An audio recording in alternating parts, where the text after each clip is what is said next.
We still do 7 NUFC Matters show a week for free.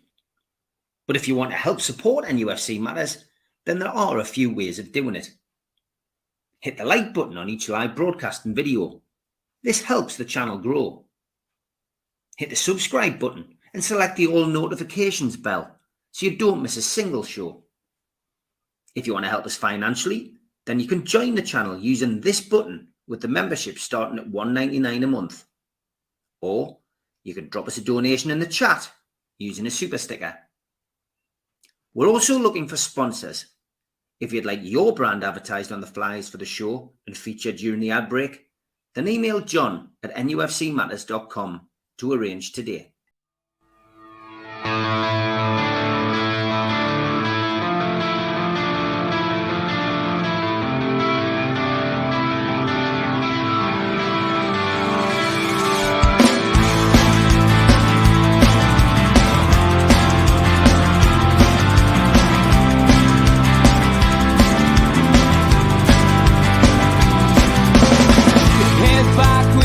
Attack. It feels like I've been talking to myself again, but it's the only way you're ever gonna learn. You look back and it's all in the past. I'm dwelling on the thoughts I cannot say to you. If I don't say the words, then maybe it's not true. And it feels alright when they come and say to you,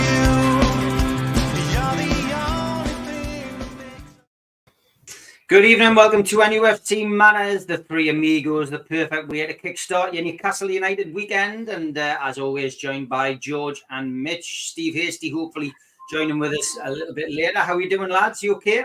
All grand, champion, Steve. Great.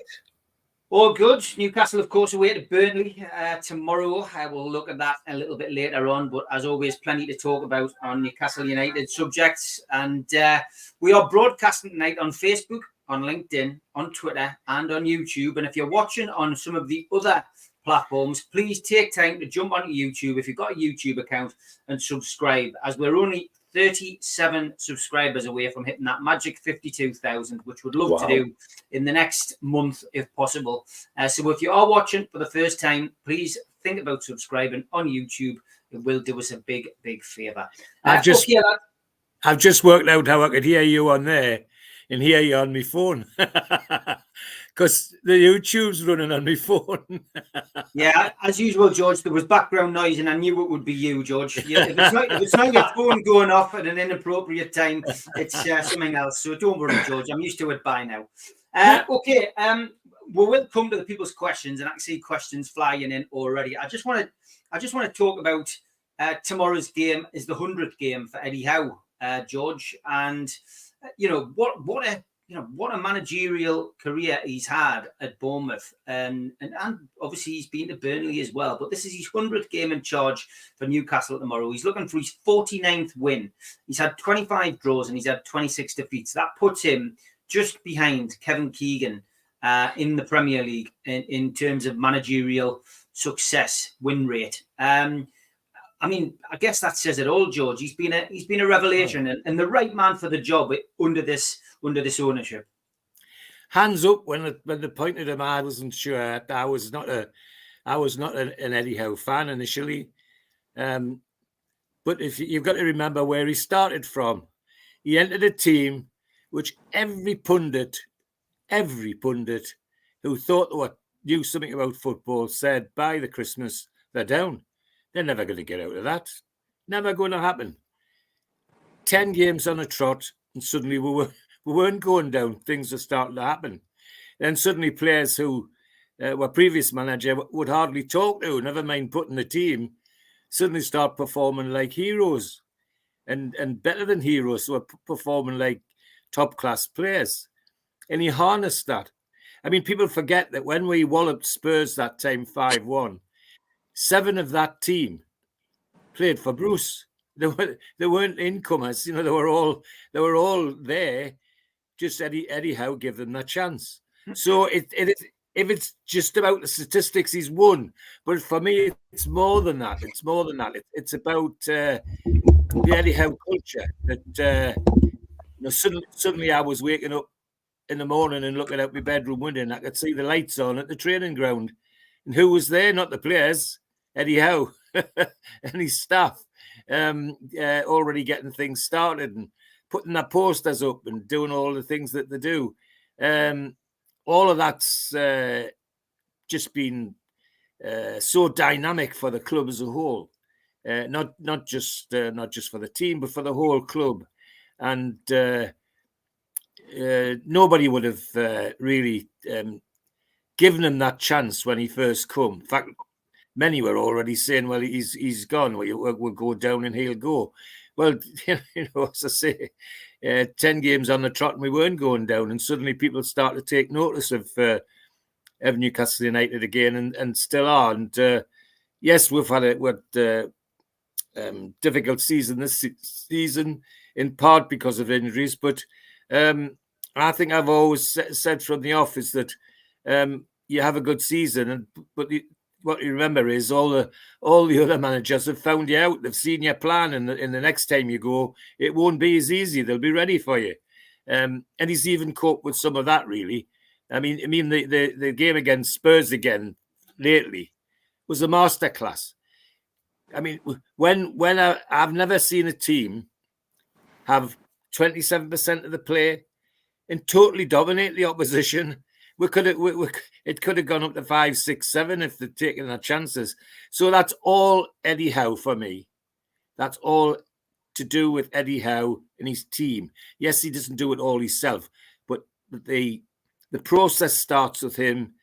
And the other thing I like about him, he accepts it, finishes with him. He doesn't try and hide or throw players under the bus like somebody else used to do. He does it all himself, and that's great. So I'm initially a convert, and now an Eddie Howe fan, I've got to say it, and I hope his 100th game is a successful one, because if the statistics put him where he is in terms of Keegan and others, and Sir Bobby Robson, etc., then he's earned it. He's earned it. But apart from that, it's more than that. It's how he's turned the whole place around, turned the fan base around in the sense that going to the game is, again, as I always say, it's an occasion again. It's a pleasure just to go. Going back to that Spurs game the other week, from the minute I left home to the minute I got back home, I enjoyed every minute. I was completely knackered. My knees were killing us, but I had a really good day at the game, and really enjoyed being with the lads and with the people I sit with in the stand, and seeing the joy on the faces of those kids. You know, that's more than just football. That's, as I say, it's an occasion, and that's what we want. We want more occasions so that the younger ones can get the pleasure that I've had some of the time. And we all could have in the next 5 years, I think. But yeah, Eddie Howe, I'm a convert, and he's 100 game tomorrow. I hope it's successful for him, because he deserves it. I remember sitting at Jesmond Dean House the night after the takeover, sitting with me and Dad, having a cup of coffee with me and Dad, talking about the appointment of a new manager should, once they got their feet under the table, and when Steve Bruce departed. And Eddie Howe, and I think I've mentioned this on here before, Eddie Howe was the first person to put his CV into the club. Mitch, he clearly wanted the job. And I think that goes a long way, when a manager actually wants the job. It wasn't a case of the owners having to go out and approach somebody. He was keen. And I always go back to the programme on Sky, where he came on and he was interviewed, and he was talking about going away and watching Simeone, and having a bit of time out of the game and learning his craft again, and working out where he could get things right and where he'd gone wrong. Do you know what I mean? Absolutely amazing. What an appointment! What an appointment he's been, and I can't believe we're nearly 3 years in, and 100 games in. And you talk about those stats. Keegan's win rate was done with a very significantly different set of players to what he's had to do with, and in very different circumstances. A club constantly on an upward trajectory, Eddie Howe came into a club on its knees. We've still got players in the squad that were with us in the Championship. Yeah. And this season, watching them cope with the Stalingrad levels of injuries almost, and new experiences for everybody, including him, going into the Champions League and coping with all sorts of different types of games. He's proved to me that he's improved himself this season by now. I don't think I can criticise him and say you don't have a plan B. I think he's now demonstrated he's got more than a plan B. And that win against Spurs showed it significantly. Yeah. And I think it's this kind of development.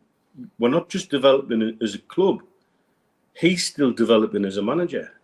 He's building on all those things that he went away and sort of took in, and he's now sprinkling them back into his management and the way he does things. And there's still things we could have him doing it better. But I also think he knows, like any true professional, where his weak spots are and where he should be doing better too. And I think that's something we'll see him address further going forward.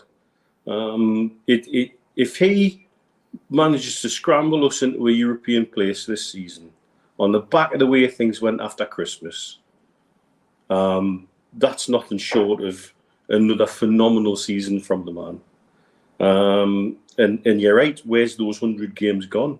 It's been a whirlwind. It's been a whirlwind. And it's been a delight to be carried along by it. Yeah. The other, Steve, that could come back, the other thing that intrigues me is the response of the players that were already here, but the response of players coming in, new players, how they've bought into what's happening very quickly. And it's telling when, if anybody wants to see what it's like, those little videos when they're coming off the pitch and all the staff are lined up greeting them as they come off the pitch, you know, and how they're all involved, every one of them, you know, and Mad Dog has his bit, and somebody else has a bit. And there's a big security guy who always, if Valmeron's playing, he picks Valmeron up and shakes him like a bloody rag doll. Well, that's all very, very positive stuff. I mean, it says an awful lot about what's happening in Newcastle United at the moment. And that's all Eddie Howe for me. So, yeah, he deserves it all, whatever comes his way. Yeah, he's created that mentality. I want to give a shout out to a couple of new faces in the chat. Richard Cardwell, he says, I'm looking forward to Ipswich Town playing in the Premier League. Big shout out to Peacock Whites. We all. Peacock Whites of Leeds United Football Club. He's in the chat. He's follows our channel. He's become a subscriber, I think, and he's in the chat quite a bit now. So it is good to see people from other clubs jumping in. And tonight, as well, as I say, we're doing something a little bit different. We are live on Facebook and on LinkedIn and on Twitter, as well as YouTube. And that means we've got at least another 130 watching tonight. So if you do enjoy what you see tonight, it's a 2-hour show. We're on till 7 o'clock. Jump onto YouTube. Please subscribe. It means you can join the chat. If you subscribe, it is free. And you can join the chat and leave a comment in the chat as well. But well worth joining tonight. Hopefully, Steve Hasty is putting his foot down and will be able to join us and have a chat as well. Go on, George. Yeah, just about other fans from other clubs joining in. I'm delighted with that. That takes me to my early football days when my father and I used to find our football wherever it was being played and never had to worry about what things were. And I value teams like Leeds being in the Premiership. That would be great. Value an old club that Ipswich, who's got such strong links with Newcastle United, with Bobby Robson, Jackie Milburn, and many others who've gone that way. So great. Well, welcome to them all, and I'm delighted to see them flashing across the screen. And let's take part, lads. We're glad to have you. Yeah, and a big shout out to Abby Graham, the tattooist, who has been in the news this week. She's going to join us on the show next week. I'm not live until Thursday because I'm having a few days off, but don't worry, there's plenty of shows for you to watch. But Abby's going to pop on the show next week and just going to have a chat. I might get her on with Supermac and Gibbo after our chats about tattoos with them last night. I think it would be good laugh to get them on. If she can't do Thursday next week, I'll get her on Friday's show. But big shout out to her. She's got another recruit going in as well to do another footballer going in to get another tattoo. So she's doing very well. Big shout out to her. She's had a lot of exposure this week, put it that way, for the right reasons. So great to see. Okay, we do get questions on the show, and we do encourage you to ask them. If you've got any, feel free to put them in. We'll never lead you down the wrong path. We'll never give you something which we state as fact, which, you know, unless we know it's a fact, we'll give you our opinion. Don't forget that. John Askew says, evening, everyone. Lads, please help. It's FFP, then PRS, then squad cost ratio, all of which are useful to clip our wings. Will we get the anchoring? And I told you can spend $500 million, but no, you can't. Apparently, they've still got us where they want us. And do you not think it's now time for a legal challenge? And he finishes off by saying the playing field seems anything but level, but major change seems miles off. Or am I just too cynical? Mitch, I'm going to come to you on that one first. You've got every right to be cynical. You'd notice I was a little bit restrained compared to quite a lot of people when anchoring was announced, because I just wanted to see a bit more meat on the bone. And of course, we still really don't know how it's going to work with squad cost ratio. It seems like we won't be as freed up as we think, but we will be better off. I think there's a reason we voted for it, because we think it will help us, even if it helps us just a little bit. I very much think we are still playing nice and keeping my powder dry. It would appear the next thing that's going to be under close scrutiny are the associated party sponsorships, which definitely was brought in to try and clip our wings. However, we don't know what the situation with Chelsea is with two things. Their shirt front sponsor, who was an entirely Blueco-owned company, who are sponsoring Chelsea Football Club's shirt for 20 times what their annual revenue is, which makes no sense whatsoever. And also the hotel sales, which is very much a direct Blueco to Blueco transaction that they've put in the accounts and acted as if it was ratified, and it seems like it hasn't been. The next thing that would seem to be tied in with related party transactions are the Man City charges. Are we sitting back and going to let them run that legal challenge? Maybe. Depends on when we think that's going to come to fruition. What I do think is that we're playing a very clever game, keeping my powder dry and being patient. Because if we slip up in any way, shape or form, it won't be 8 points reduced to 4 points and a slap on the wrist. We'll be shafted with a Lego butt plug, and don't make no mistake about it. They'll go in dry and hard and not say thank you very much. And because all they'll turn around and say is, this is what we told you they would do. These nasty Saudi people coming in, taking over. So we're having to be very, very careful. When you say Aston Villa voting against it, that's very much short-term thinking on their part. They're looking at potential Champions League next season and thinking, oh shit, we want to invest in this, might clip our wings. So I kind of get that. Legal challenges are forthcoming all over sport at the minute. I think this season will not end on the pitch, it will end in a courtroom for somebody, somewhere in the football pyramid, not just the Premier League. And that's a shame. What we have got are regulators who keep telling the world how they don't need an independent regulator to look after the game, and then showing how incompetent they actually are. If it's the Premier League, the Football League, the FA, they've all got sides to them where they show themselves up. Although something we'll probably talk about later, I think the FA have done something decent this last few days with Tonali. But again, that seems to have been under instruction from UEFA. And I think we're dealing with a situation of football where it's going to get the breaking point, where legal challenges do fly in. I think if PIF do get involved in any legal challenges, make sure we'll have the best legal team in the game. And they'll go in hard. But I think they're very much trying to do things with mediation, negotiation, and try and do everything with a handshake and a smile and directly to the face, rather than sneak around trying to raise legal challenges behind anybody's back.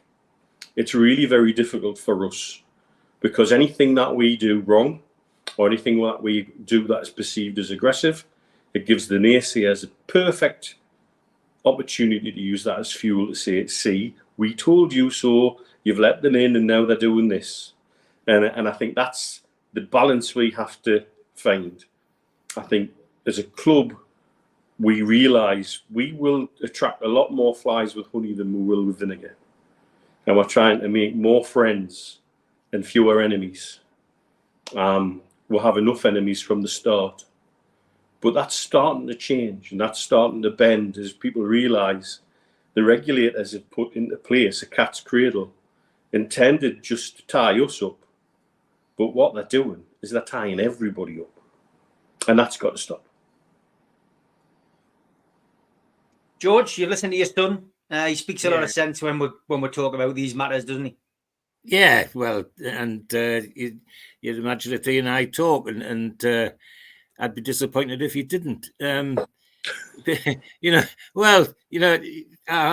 have an inside track. Everybody thinks he's just a bloody dentist. I know he's just a genius. No, seriously. The whole issue for me, and I try and stay the fan. I try and stay the football fan. And my constant gripe on here is, when are we going to talk about football, especially with the football authorities? They're so wrapped up in all these political and geopolitical things that the football's gone out the window, and we're getting hammered and hammered and hammered. Suddenly, as other clubs have got involved with all this political stuff, Everton fans and Nottingham fans and Leicester fans, they're all thinking, well, head on, Newcastle were right. There's something wrong with this. And I agree with Neil that it would be amazing if this season played out on the pitch and didn't end up in the courtroom for somebody. That it'll be us, I don't think so. I think, Neil's right. We're playing it very canny. However, if it does end up as us, then we'll win. I mean, there's no question about that. It's like my mantra about the ground. Is when the council and the university and Leazes Park people try to stop with doing this and stop with doing that. Well, they had lots of money. Well, they have it now. They're all bloody green. They're already pink lint. And the last thing they've got's money. What we got? Plenty money. So, no, we will all those arguments. And the same applies to this thing if it goes to court. We will just have the most superb legal team that you've seen in the history of sports regulation. And I think we have the team still in the club, in Miandad and Amanda to lead it. They went away to solve the live golf thing for them, and everybody said, "Oh, that'll never happen." What 2 weeks later, it was solved. It was done and dusted. Something which everybody said's never going to happen. Well, it will happen. It did happen, and I think it will for us as well. So I think we are playing canny, and we're right to play it canny. We don't want to give them any ammunition, but at the end of the day, sooner or later, we cannot go on like this. And my dealings with Saudi businesses in the shipbuilding world has been very brief. But the one thing I do know about it is they know what they want, and they know what's good and what's best. And at the end of the day, they will just say, "Well, okay, you've played it that way. Now we'll play it our way." And the way we'll play it is we'll hit you with everything we've got. They won't know what's hit them. And do you think they're going to let a dipstick like Masters was in Parliament, get away with that sort of answers in the court of law, he would be out. He would be lost. They would tear the rug from underneath his feet. So, if it happens, it happens, and we've nothing to fear from it. But I think Neil's right. We're playing canny. We're being the good boys, just so that they aren't able to say, well, it's them nasty so and so's in the corner. But the longer they go on, the more friends we're getting.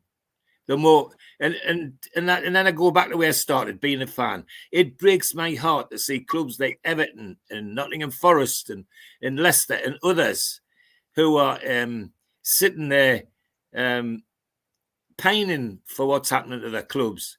The chairman of Nottingham Forest, who's a Greek man, and I have lots of Greek friends, wears his heart on his sleeve and just says, well, I'll put the money, I'll buy the players. No, you can't.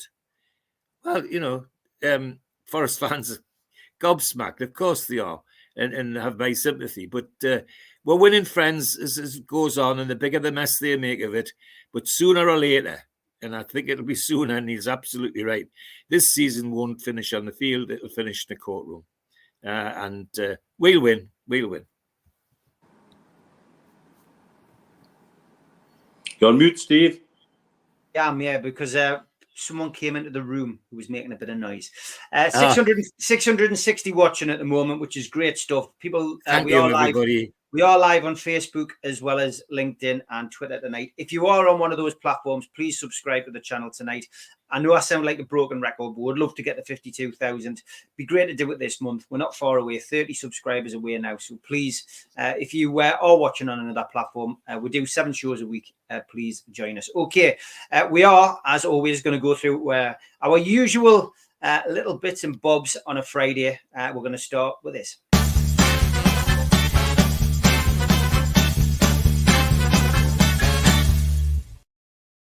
Yes, Toon Lookalike, some good ones this week. First of all, thanks to Cumberbatch, this one. Happy birthday to the notorious Cray twins. Yeah, Proclaimers. I remember that. I remember that comparison being made when they were kicking about. Mike Pinder and me. Wow. The Moody Blues. A little bit. A little bit. It's not the winner, George. So No. Thanks for disagreeing. Since leaving Buckingham Palace, life has taken its toll. It's not bad. It's not bad at all. This one from Stephen Kennedy. Roy Keane and an elephant. We've also got this one. Noel Gallagher and Adele. I like that one. And how did we not see this back then? That's another different type of lookalike. It isn't all. The Chipmunks and Tom Selleck, of course, and Indiana Jones, Harrison Ford. Hey, there's an irony there, you know. Yeah. Well, you know, the part of Indiana Jones was written for Tom Selleck. Yeah, I didn't realise that. And he couldn't take it because of commitments for filming Magnum, apparently. All right, okay. Well, there you go. Bit of trivia. Loris Karius and Kurt Cobain. Anyone with blonde hair? Long blonde hair? That shouldn't be allowed putting blokes like that on. Matt Target, he was a good singer, man. He was a good singer. Matt Target and Zach Crowley. That's not a bad one, that Tom Dixon, by the way. No, it's not. Well spotted. And another one from Tom Shaw and Fabian Evans. I'd need to see him a bit more front on. It looks it's not bad, Tom, but not the winner. Leighton Baines and Miles Kane. Mm-hmm. Another one from Tom. And Tom's last one for this week, Diego Milito and Sylvester Stallone. Almost separated at birth, that one. Yeah. We've had this one before, Axl Rose and Benny Hill. And Emma Hayes and Jerry Francis. Oh, my goodness. Yeah, very good. And she should take up boxing. God. Steve Hasty at Whitby. Oh, Steve. He'll have to watch this back. And Toon Lookalike, Liz Truss and a Chucky doll. Cool. Very good. Aye, well. Quite scary, aye. It is, yeah. This one's Barry Hogan on a night out. It was a video, but I managed to stop it. There's Barry in the front dancing, obviously on the red wine as usual. And Rab C. Nesbitt and Sam Smith. Oh, God. We've had this Jamie Vardy one so many times, but I've picked it because it's a different picture. Yeah. Albert Steptoe, of course. Steptoe, and Jamie Vardy. And Miley Cyrus. The next person that sends me this is dead. Very good. But it is a good likeness, Miley. It was Mick Quinn's birthday this week, so I had a few of these. Thanks, Albert. Yeah. And there's Baroness Sear of Paddington picture in the Royal Horse Guards and Baron Von Hasty. It does look like Steve Hasty. Okay, we're getting to the business end here. Here's your top three. The new statue of Jurgen Klopp and Harold Shipman. Harold Shipman, yeah. Good God. Very good, that. That's third place. In second place, this one from Gary. How does your daughter look like Woody Harrelson? That's excellent, that. Brilliant, that. But the winner this week is this one from Anthony, who went to our Facebook page. A barman who we met in Crete, who looks like Mickey Almiron. Doesn't all, God. So that's your winner. Thank you, Anthony. Brilliant stuff. If you want to send one on our Facebook group or page, you can just search NUFC Matters. You'll find them. If not, send them to us on social media at Steve Wraith on Twitter, at Geordie Dentist on Twitter, and we'll siphon through them and we will get them on the show. But thanks. That is your two lookalikes for this week.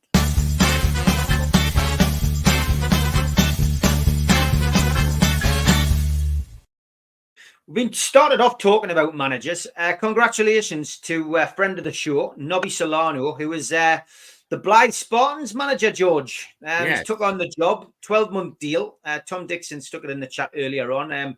I was aware of Nobby going for the job a couple of weeks ago. And, it's obviously he's had to watch the team go down. They've been relegated now. It's a job. It's management. It's in the northeast, which is where he's living at the minute. I think that would be great for Blythe, George. Me and all. I think the match is good. It good local team with good general support and somebody who's a legend for our club and did our club a power of good. So yeah, I think it's a good match. It's a good match. And there's one thing for certain. They'll be playing football. Wherever level they're at, they'll be playing football. I can't see Nobby Solano produce the team of cloggers. It doesn't matter what league they're in. They'll be trying to their best to play football. And it'll be good for the players that in Blythe to have a coach who's played at the level that Nobby has, and again, and under all the managers he has, he's going to have a wealth of knowledge he can pass on to players at every level. And Blythe have quite a good structure with under 13s all the way up to seniors stuff.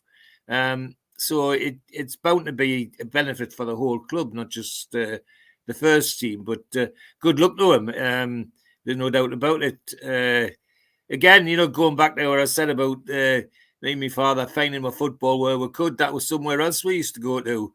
Was Blythe Spartans if nobody else was playing at home.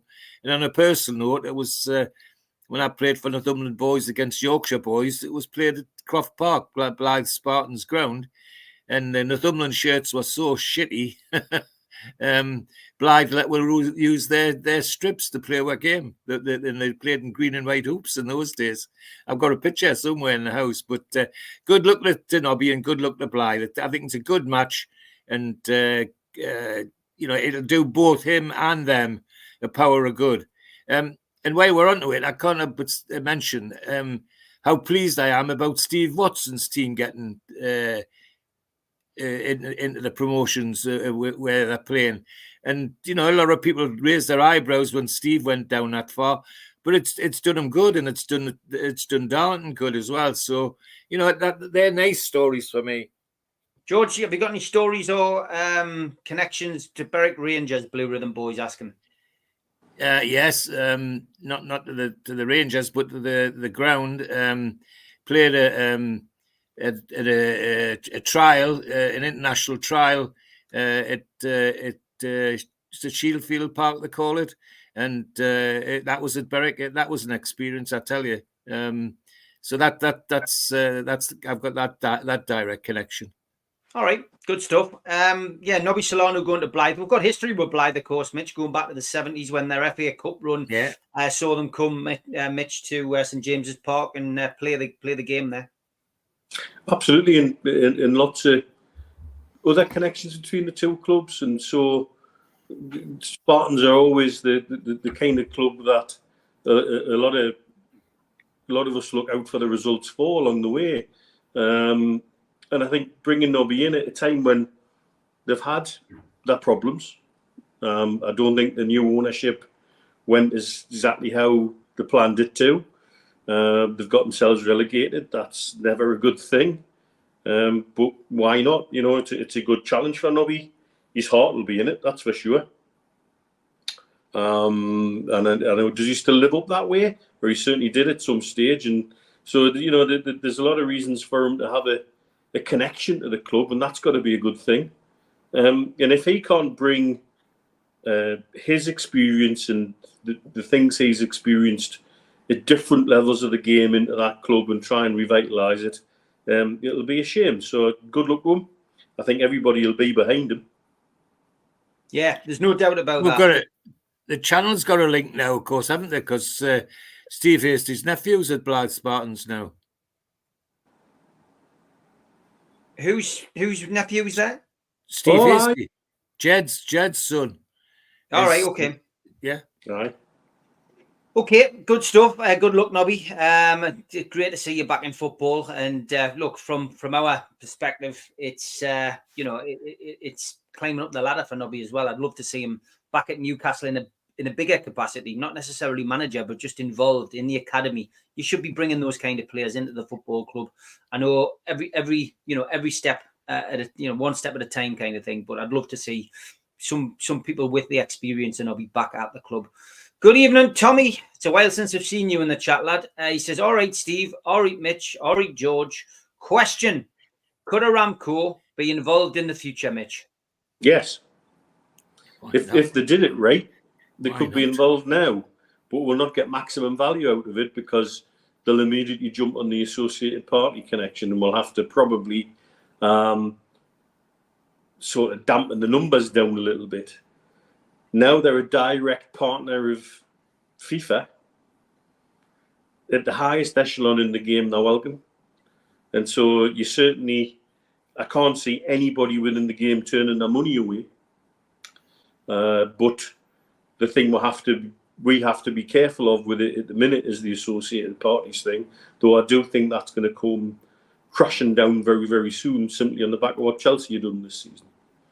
And so, yes, I very much could see them part of it.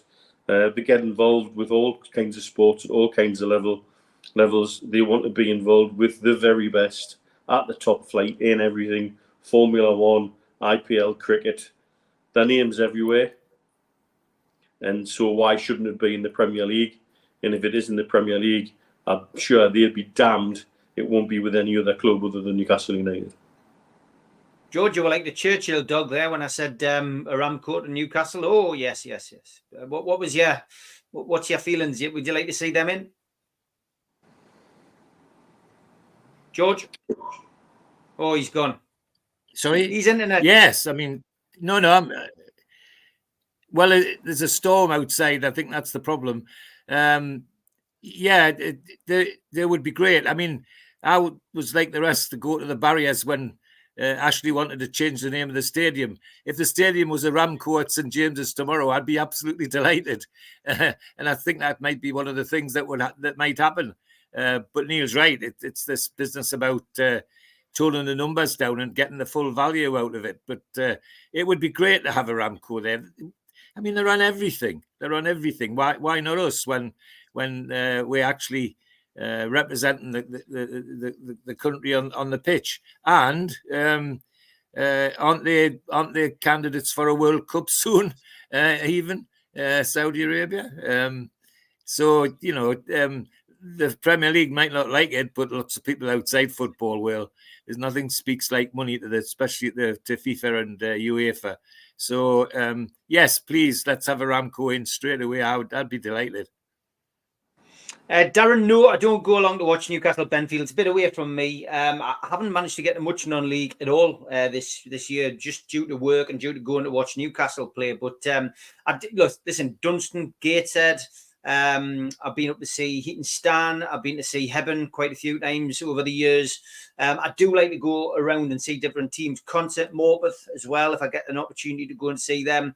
Even as far afield as Ashington, Darren. So non-league football is great. I mean, I was obviously at Dunstan for 7 years on the committee as well. Thoroughly enjoyed my time there. But yeah, I've got to be honest. You've got to support your local football clubs, Darren. There's no doubt about it. And I always encourage people if you kind of get a ticket for an away game, don't waste your Saturday sitting around doing nothing. Get yourself out and go and support your local non-league teams. And Dunstan's got a huge game tomorrow, the playoffs. Fingers crossed for them tomorrow. Wish them all the best. Jacob asks you a question, George. He says, Sir George, how many games do you think you've ever watched so far for Newcastle? For Newcastle, well, you could calculate yourself. It's 1945, February 45 to date.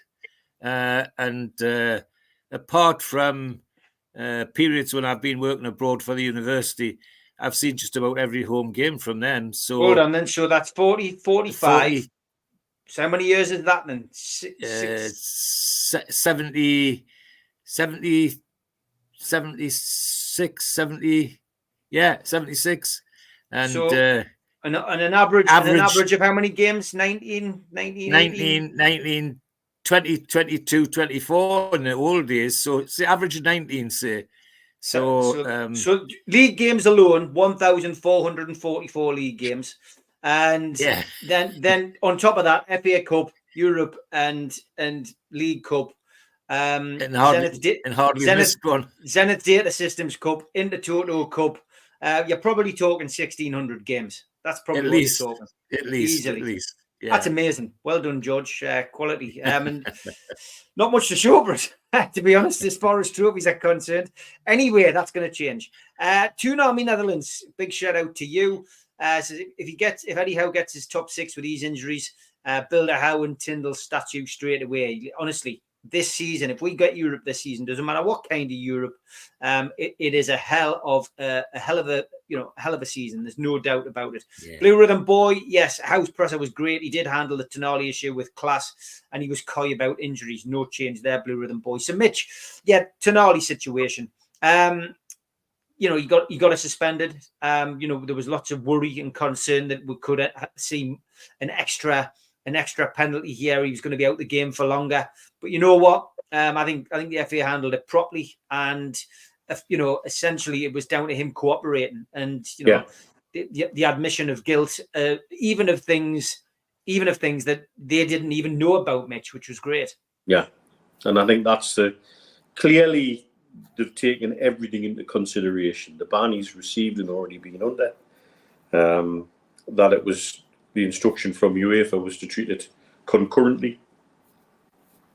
That he was refreshingly honest, showed remorse, showed willing to rehabilitate, has taken a pay cut voluntarily, which wasn't common knowledge.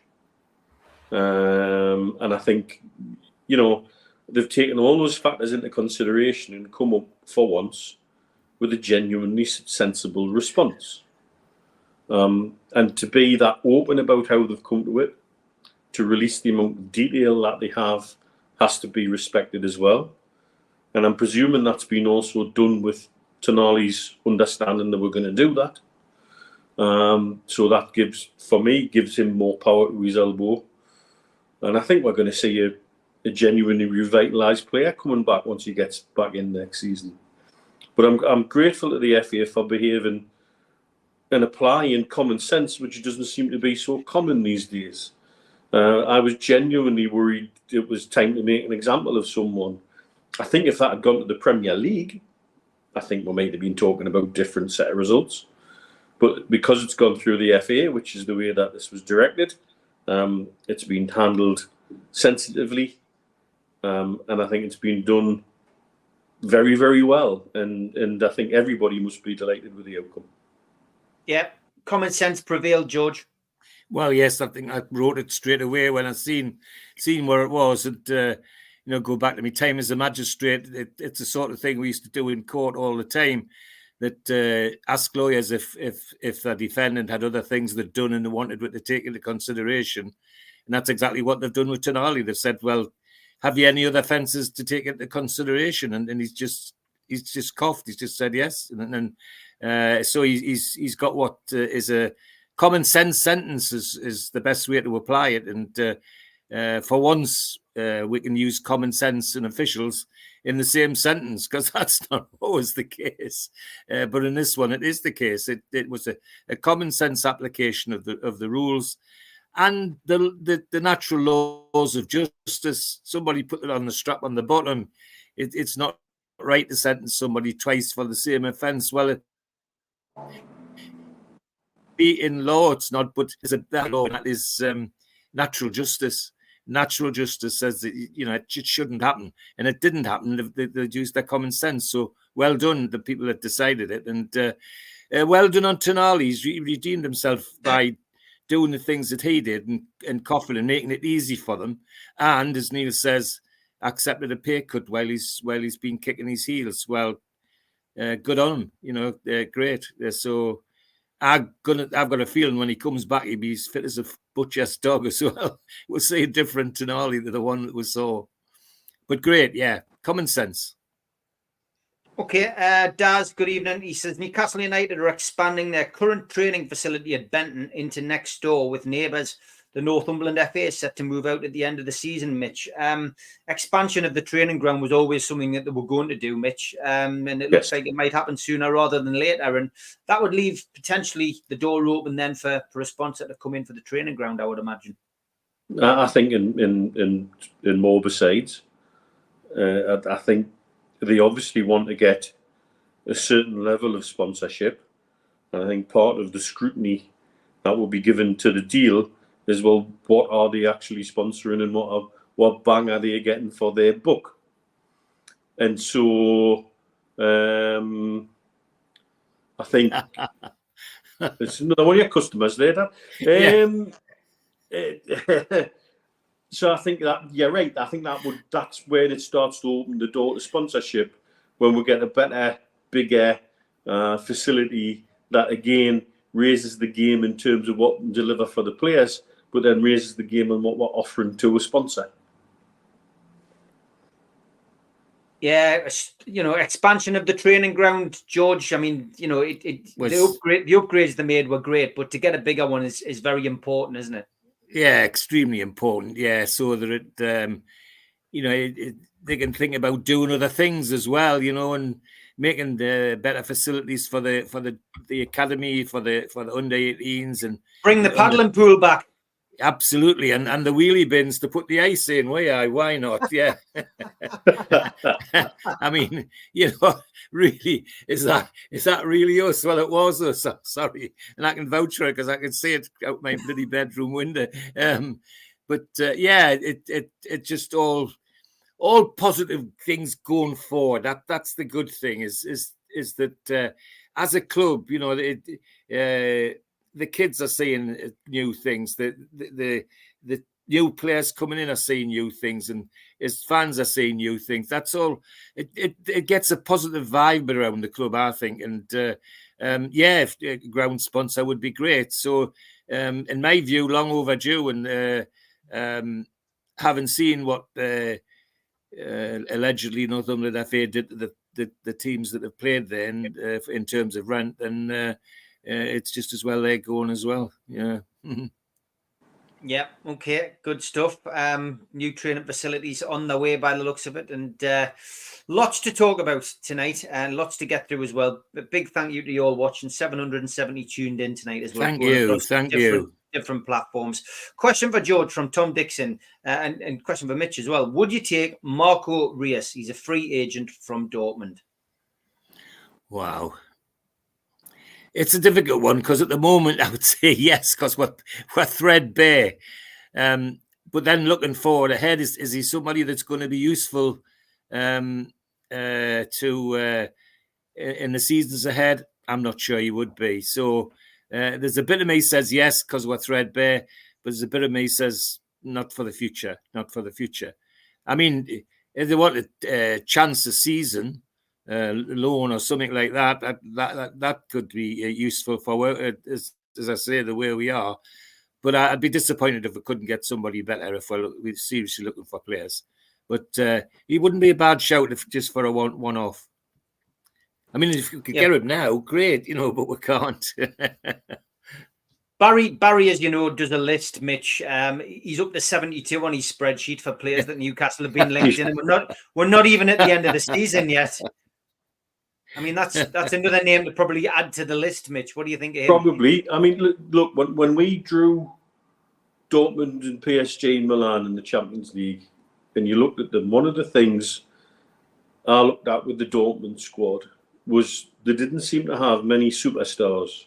But what they had a squad littered with players who had been there and done it at all levels. And Reus is one of them. If we want someone with experience, and I think particularly if we were going back into the Champions League, I think that would be a different conversation. Yeah, because he's very much got that Champions League experience. That, a new signing of much younger age and much better legs, but no experience can't bring to the squad. And I think that's why Dortmund have got as far as they have, is because they're well organised, they're committed, and they've got players of experience like Hummels, like Reus in that squad. But I think Reus is very much a player on the way down. And is that the kind of player we want to be signing going forward when we're looking to be more progressive? Probably not. I do think, though, if we were talking about going into the Champions League, I would be more open to signing a player like him because of his experience at that level. And he can bring things that other players can't. But I think you find we're probably looking elsewhere on frees. Yeah. Yeah, okay. Any questions you've got, please keep them coming in. Got quite a backlog here. Paul Walton says, can you ask George what he remembers about Billy Whitehurst? I watched Matt Legg's YouTube channel, and he said he was one of the hardest men in football. Well, Joe Allen, who will be joining the channel a little bit later this year, Joe played with and against Billy Whitehurst, and his description of Billy Whitehurst was, he's as hard as goat's knees, George. Well, he's absolutely right. I mean, Paul answers his own question. I can't remember, particularly a forward. Yeah, we've had defenders who were lunatics, but Billy Whitehurst was the forward that was one. I mean, he would kick anything that moved. I mean, literally, he took no prisoners. And for a time we needed him. There was a time we were getting pushed all over the place. Billy Whitehurst soon put a stop to that. But yeah, tough as nails, as they say. He was kind of, I'm trying to, in defence, had John McMenemy, who was a giant and such a solid giant. Well, Billy Whitehurst was the centre forward equivalent. He must have been awful to play against because he had this timing issue. If he wasn't going to get the ball, he still went in with a tackle and made it look as though it was an accident, leave the defender lying prostrate on the bottom. No, hard as nails. The irony is he's probably a nice guy. I don't know. I never met Billy Whitehurst, but like a lot of these players, they're really tough guys. I mean, Norman Hunter was desperate, but off the field, he was a nice guy. Billy Whitehurst did a talk in for me and Joe Allen at a bar which doesn't exist anymore called Fluid.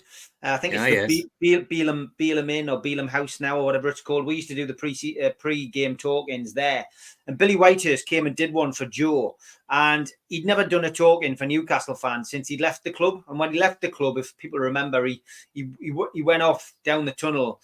He stuck his fingers up at some supporters and people booed him. And people were... But basically, he came in and he'd been to the Irish club. He'd had 9 pints of Guinness. with Joe, walked in, got the microphone, sang "I Did It My Way" by Frank Sinatra, and then proceeded to tell. He got a round of applause by everybody, and then basically he started telling the story about why he went off, and he said it was because the people in the paddocks were heckling at him, gramming on him, spitting at him, and he says some of it went in his face, and he said I wasn't sticking the fingers up to the Newcastle fans. He says I love the Newcastle fans, I still do. He says, but I was sticking the fingers up to the people who've been spitting at me. You know what I mean? So he put it right. But yeah, listen, he ended up working on the building sites. In fact, he probably still is. Big lad, hard lad, had a decent career, but he was a typical bustling old centre forward. Billy, can you remember him, Mitch? You'll have seen him play like me. Yeah, saw him play. Wasn't he a bare knuckle boxer at one point as well? Probably, yes. Yep. Yes. And didn't he then go to Oxford? And Peter Jackson said something in the paper about Big Billy doesn't frighten me. And within the first 5 minutes, he had his nose broken. Yeah. By Billy Whitehurst. Yeah. I mean, I'm trying to think on his debut, didn't he properly flatten, like clothesline someone on his debut as well? I mean, it wasn't like subtle. One of his best pals was Billy Askew as well, little Billy. Yeah, Billy, yeah. Billy had like probably jet red curly hair, didn't he? And they were a rare combination. He was brought in on the back of Waddle going out. That's right. And it was like replacing a sniper with a howitzer position. Yeah. You know, it was just totally different level. Amazing. But you couldn't see he wasn't anything but wholehearted. Oh yeah. And if you watch interviews on various other places like Under the Cosh and a few of the other football podcasts where you get stories from players, managers, officials from other clubs, etc. When Billy Whitehurst comes into the conversation, everybody has the same thing to say about him. That basically they've never met a harder player in their life. And nearly every player who's played with or against him has a Billy Whitehurst story. And I think that says everything, really. You certainly wanted him on your side, not the other way around. Aye. Yeah, 100%. Okay, we are quickly approaching the first hour of the show complete. We never take it for granted. I keep saying it. Over 820 watching on all platforms tonight. Facebook, LinkedIn, Twitter, and YouTube as well. Thanks, everybody. Please jump over onto YouTube and subscribe. We've got 500 watching on YouTube tonight. Please hit the subscribe button. We are trying to get to 52,000 tonight. If we can, it would be fantastic. No, I haven't had dealings with David Batty. We are putting together the book about the entertainers. I did announce it on my members only show, so I will announce it now. But over the last six or 7 weeks, I've been working on this book with Bill Scott, who wrote Lee Clark's book and Pavel Cernacek's book, and it'll be out probably just in time for Christmas. It's the ultimate story of the entertainers, and I'm doing the interviews. Bill Scott's writing the book. It's going to be an absolute classic. So far, I've interviewed Andy Cole, John Beresford, Darren Peacock, David Kelly, Derek Fazackley, Derek Wright, Mark Hottiger, John Burridge, Kevin Scott, Les Ferdinand, Liam O'Brien, Mick Quinn, Paul Bracewell, Philippe Albert, Rob Lee, Rule Fox, Scott Sellers, Tommy Wright, and Warren Barton. And I'm going to be interviewing in the next couple of days Malcolm Allen and Robbie Elliott. So there's a few more I need to get. David Batty, unfortunately, he is a man of mystery. He's the one who got away. He said when he finished football, he would be a recluse. He's only ever done one sporting dinner. And he turned up with a carrier bag like he used to with his boots in at the match because he never had a proper bag. He always used to turn up. He turned up, didn't have a suit on, pair of jeans and a jumper, turned up at the sportsman's dinner, stayed for the photographs with the team because it was the anniversary of the Leeds promotion team, and then off he went. Never to be seen again. He's a man of his word. He did say he was going to be a recluse. Yes, we've interviewed Rule Fox as well, Jackie. Good shout. But yes, this is going to be the ultimate book. 92 to 97, the rise and fall of the entertainers. Although that might not be the title, we're still working on it. But that's going to be a book for Christmas, folks. Okay, we're going to have a quick break, ad break now. Back after this. A big thanks to all our sponsors, Skips and Bins, telephone 0800 25 45 25 3, email inquiries at skipsandbins.com, website skipsandbins.com, easy contract free and pay-as-you-go waste collection.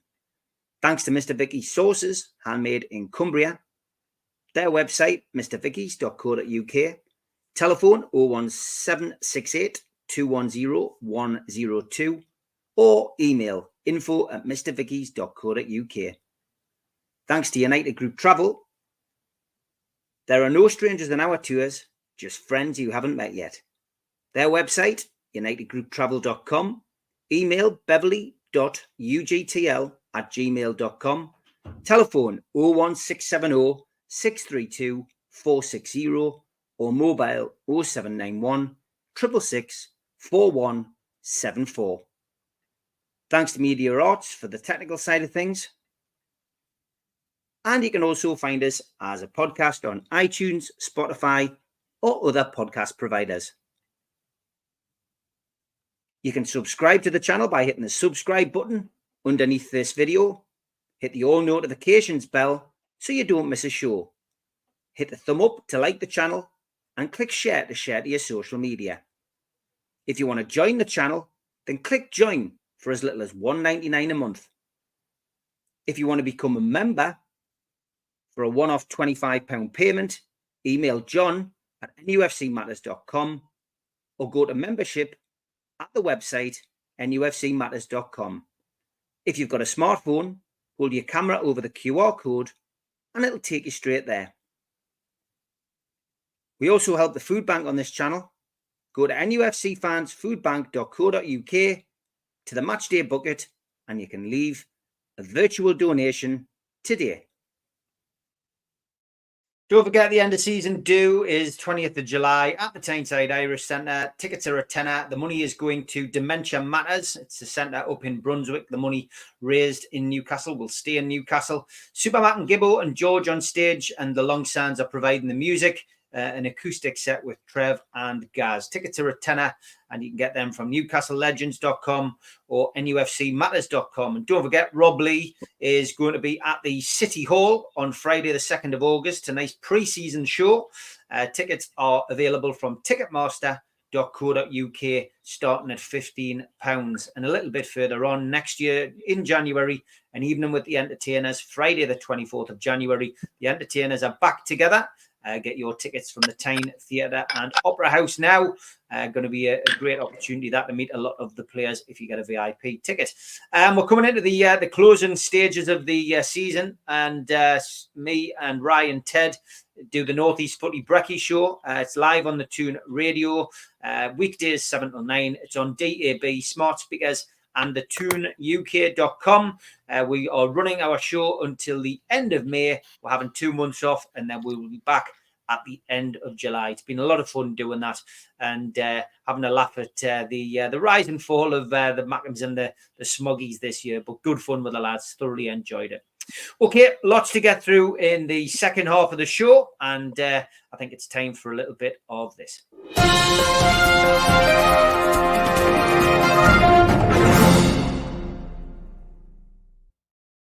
A lot of these to get through. Rogue trader alert. This decorator started at my house this morning. I gave him clear instructions what colours went in which rooms before I went to work. I just got home and he painted it all yellow. Chris Martin decorator.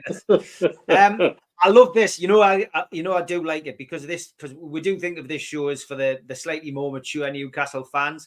And some of the wording on this is great. You're going out again. Haven't you had enough gallivanting for 1 week? Remember that? Did you ever get that, Mitch, off George? Gallivanting. No, off his mum, no, maybe. Off grandma, probably. I got that a lot. I used to get that a lot. That's definitely... She used to tell him, and then if he didn't do what he was told, I used to get it off her for me. And one serious thing that happened, which she thought was a disaster, was we went away on holiday and they came and looked after the cats and Neil was still at home. Mm-hmm. And we'd left some money in the bureau for Neil to get petrol for his car and this sort of thing. When I come home, she took me into the kitchen. She says, you need to talk to him. I says, why do I need to talk to him? He's gambling. Yeah. He's gambling. So why the hell's he gambling? She says, he goes in there and he gets money and you never see what he does. I says, no, because he puts it in his bloody car. She was serious at all.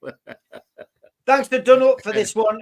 He says, if anyone's bought tickets for my motivational speech seminar tonight, I've cancelled it. I can't be bothered. Hey. And he sent us this one as well. If anyone's bought, oh yeah, that's the same one. This one as well. First one, home wins. Deal.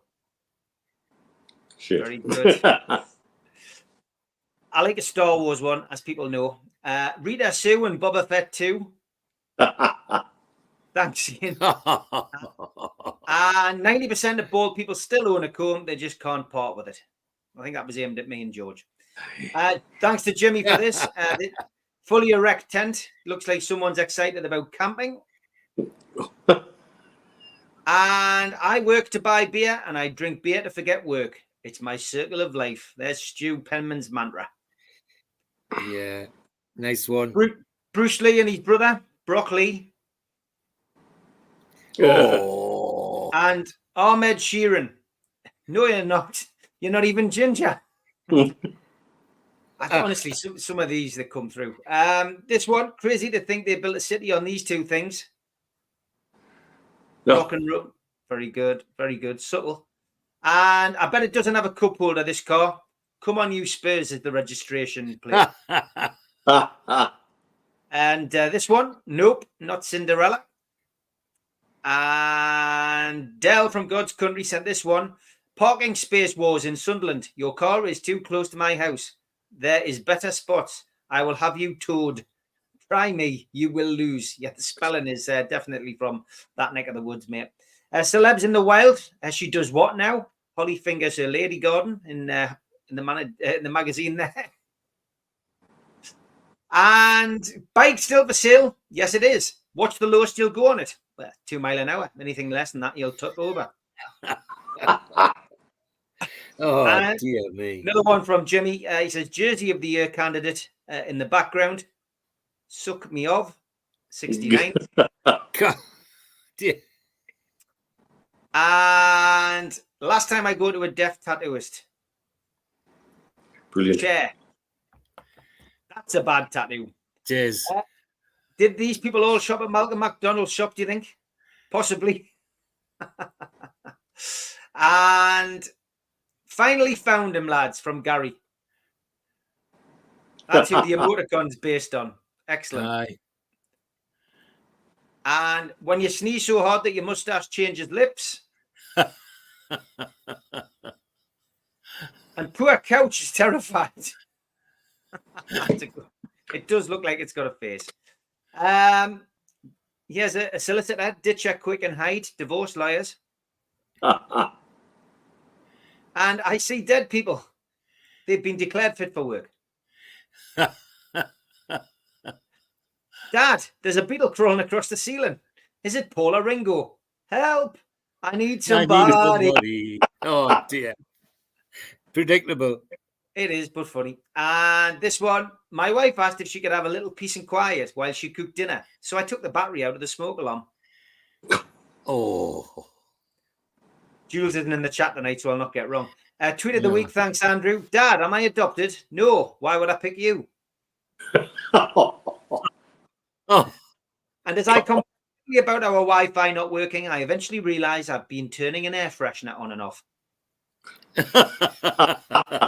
Meet Dave, the heaviest seagull in the world.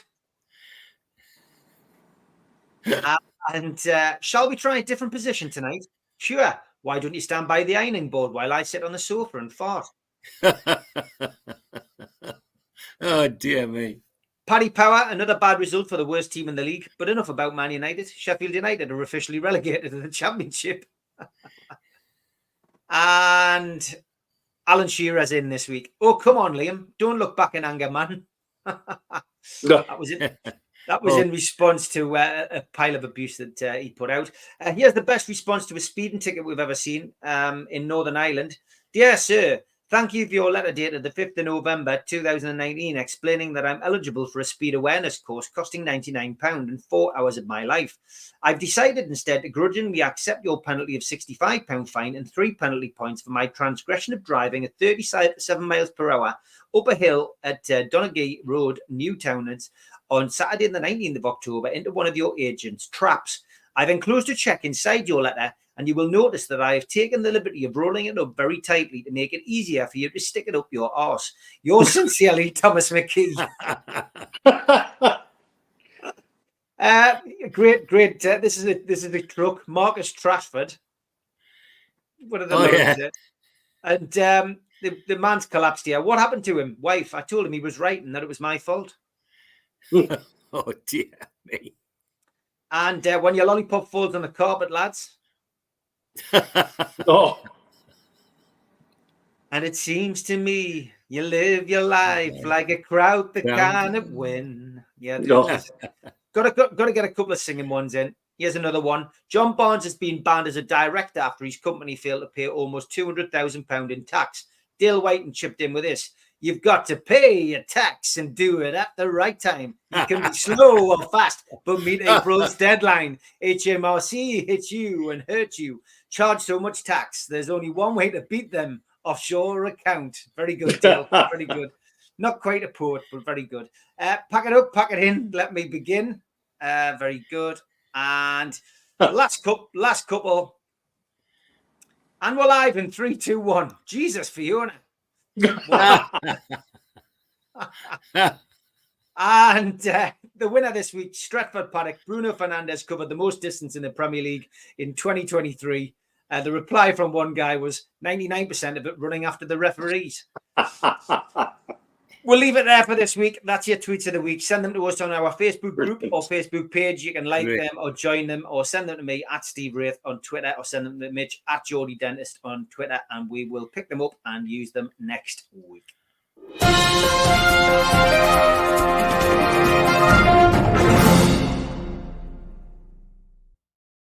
Michael Pescod, good evening. He says there, I'm 53. I love NUFC. This won't go down well with some. However, if we dipped out of Europe with the squad, with additions, we can fight strong for Champions League. Your thoughts, Steve? Michael, I don't buy this now.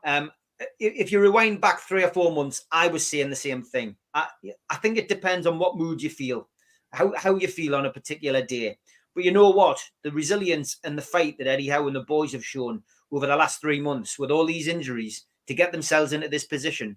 I don't care whether it's the Europa Conference or the Europa. This team deserves to be in some kind of European competition. And I think listening to Eddie Howe today, he feels the same. I think it was Louise Taylor at the end of the press conference said, do you see it as a poison chalice getting into the Europa Conference? And he just said, no, definitely not. It's European football. It's an opportunity for us to perform and play on the world stage. And I've got to agree with him, Michael. But I get where you're coming from, because where you are now, that's where I was 3 months ago. I've changed my mind. And as a football fan, I can change my mind. And I've changed my mind because Eddie Howe and the lads have grafted their balls off and got rid of where we wanted to be. They've got within a nuts chaff of potentially getting past Spurs. And you know what? Mitch has talked about the syndrome, the Stockholm syndrome, and we can all still suffer from it because we had 14 years of Ashley. And the Stockholm syndrome at the minute is Chelsea won last night. So our Stockholm syndrome is, God, Chelsea's going to catch we. When in fact, what we should be doing now, because of the players coming back, because of Eddie Howe and the lads' mentality, we should be looking and saying, Chelsea's just beat Spurs. If we win tomorrow and then we'll beat Brighton next week and Spurs slip up, you know what? We could be sitting above them in Manchester. Yeah. That's the mentality we've got to have, Michael. Am I right, Mitch? Couldn't agree with you more in that. Something I've said for the last couple of years, one of the learning experiences we have as a fan base is to learn how to become winners and think like winners. We need to constantly look up the table, not down. We did this last year as Liverpool went on a winning run. That was fantastic. And yet, in the end, it was still all in my own hands, and it still is in my own hands this season. More so if Spurs continue on the trajectory that they're on. I think they genuinely look like they've packed up for the season. The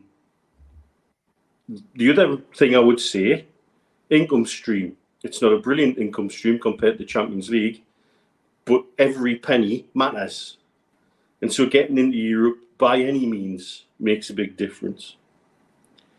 Another thing to look at, it's a genuine opportunity to go and do something which has got silverware attached to it. As a club, we've had nothing since the first cup in '69. And at the minute, if we could put like West Ham did, and Aston Villa have done well until they slipped up last night? But they've done well in Europe this season and shown there's a way to progress quite far through both of those competitions. Would we turn down the chance at silverware? I don't think so. I don't think we'd be that churlish. But also it's about giving players continued and expanded European experience. We've got players who right now are all the better for having had experience in Europe. Some of them have had experience in Europe that they never thought they would get this season because of the injuries that we've had. And going forward, to be able to use our expanded squad and give some of those younger players time against European opposition where you do see different things.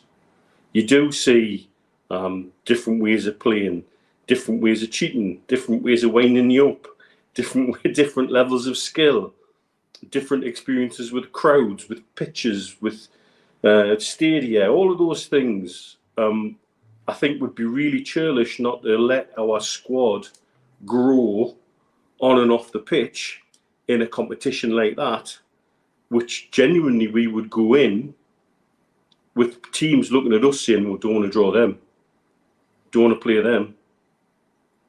And again, we've also got to remember the European format changes soon, and all of these other European cups will be played in this bizarre Swiss chess style format, but that actually gives the bigger teams in that competition a greater chance of progressing all the way through. So I really think we're being quite precious, saying that, well, maybe you don't want it, and I can understand it.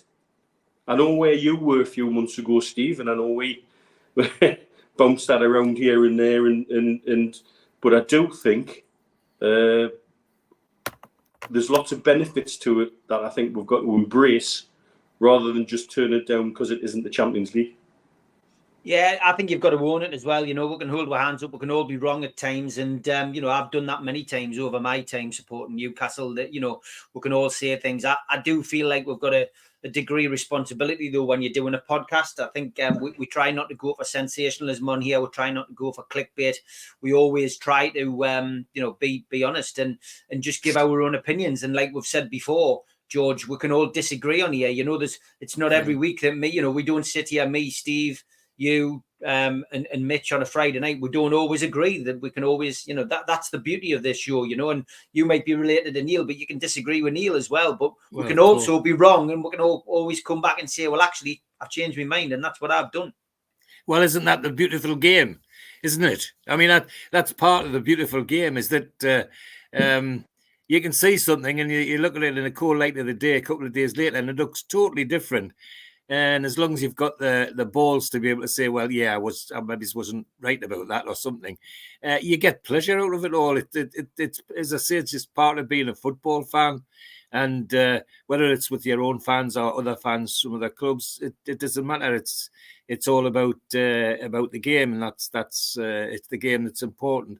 I remember we mentioned the Fairs Cup. Remember how embarrassed we were to be in the Fairs Cup? Because we got in through the back door. There's so many bloody rules that went in our favour. You know, the one club rule, and so that we couldn't be anybody from London, and couldn't be anybody else from Birmingham, and all of that. And by the time they added up those rules, the only club that could get into the Fairs Cup was us, and we're slightly embarrassed. Well, Joe Harvey wasn't embarrassed. He mobilised those players to give it a real go. And what a great season it was. What a great thrill. And what a great legacy it's been to the club. And how those players have been treated by the fans all the way along, including people like O'Neill and the Fairs Club group. And to deny the current squad an opportunity of doing something like that, I think would just be wrong. Also, if it's Europe, and nowadays, of course, if you do so well in one of the others, there's a chance of promotion into the next one next year and all that sort of thing. Well, give it a go, for God's sake. I'd rather we give it a go than not be in it at all. To not be in it at all, it sends the wrong message completely, absolutely the wrong message. And even the incoming players, this is a club that didn't want to play in Europe. No, that's not a good message. So yeah, give it a go as hard as we can, and as Eddie Howe's saying, and I'm sure he did, that they've earned it. Well, I agree with him. And look at the benefits that the younger players get out of it all as well. I mean, some of the young kids that were hanging on to the Fairs Cup group became good players themselves, and I'm sure that that experience helped them to move forward. You know, one or two of them wasted it a bit, like young Foggin, but it benefits the whole club from top to bottom, and the fillip it gives in the dressing room generally. Now it's all worth a go. If they get into that position, we definitely need to give it a go. Yeah, if we won the Europa Conference, it would be a hell of a party on Tyne side. We shouldn't be Certainly silly enough to grudge it. 100%, Sean, 100%. And whatever anybody says, it's European competition, and that's that. You know what I mean? What else have we got in the chat? We've got a few questions as well. Let's. I did see one earlier on. Where was it? Oh yeah, Barry Hogan. Would you guys take Dougie Freeman as the new director of football? Not sure he's the right man for the job. Yeah, somebody else said that he was down to the last three. I've not seen anything today on that. Mitch, have you heard anything on the director of football role? Nothing updated. There was a suggestion made to me by somebody when I shared a load of info with you. Yes.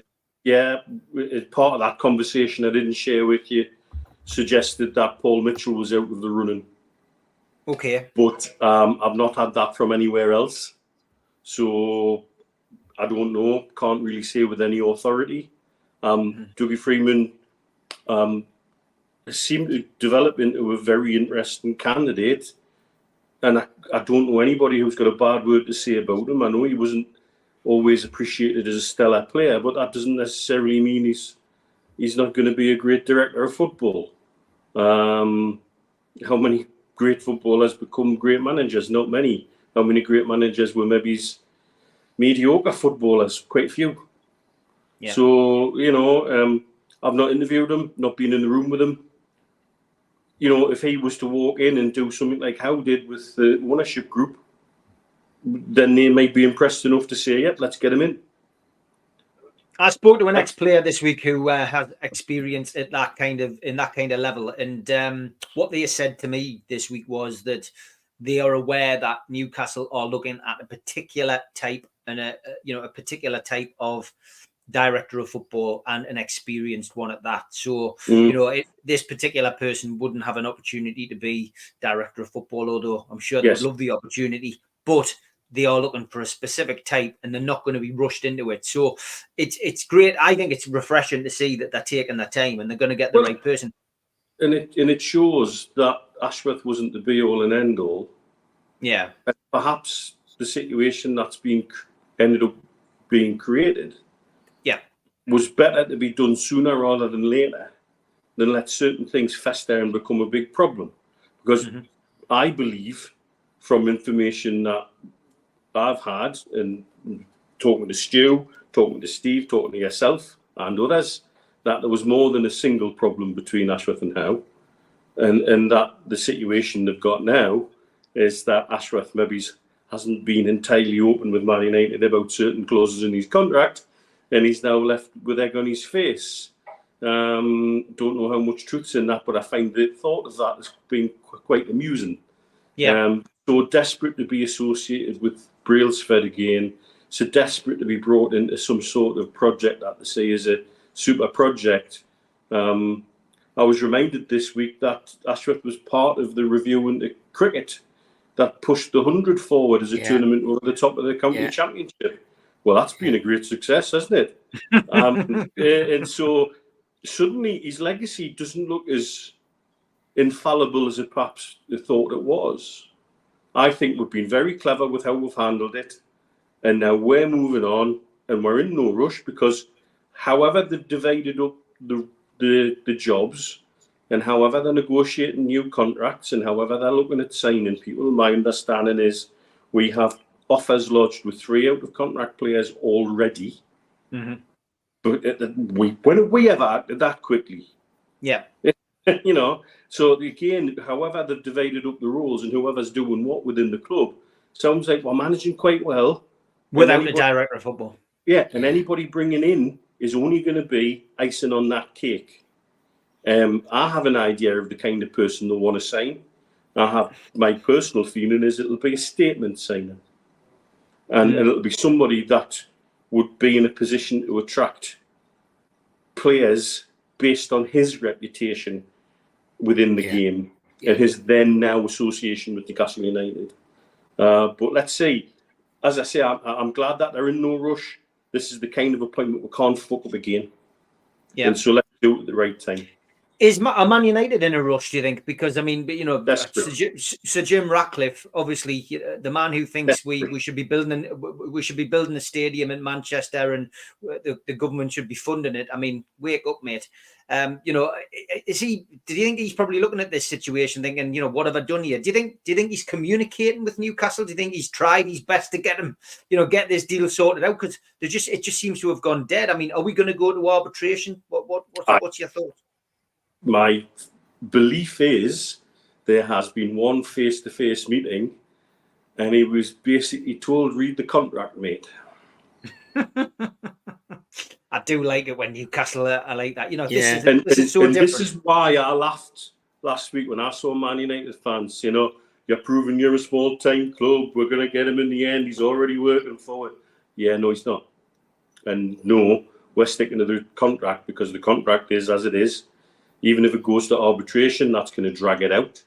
And it'll drag it out to the point where there's no way he's going to be in place before the summer. That suits us down to the ground. He's created a right little fine mess for himself. And Ratcliffe, even though he's motivated all of the Man United positive press to try and paint this picture of us as the bad guys, is coming out with it with egg on his face. Like I say, I had it suggested to me this week that Ratcliffe wasn't necessarily even aware that there was a buyout clause in the contract that was so significant. And if that's the case, that's really poor planning on his part. Yeah. And again, you've got to come back to, when it comes to financial decisions for Man United, the Glazers still have a degree of control over that. I can't see them being happy about it. And then next, you've seen...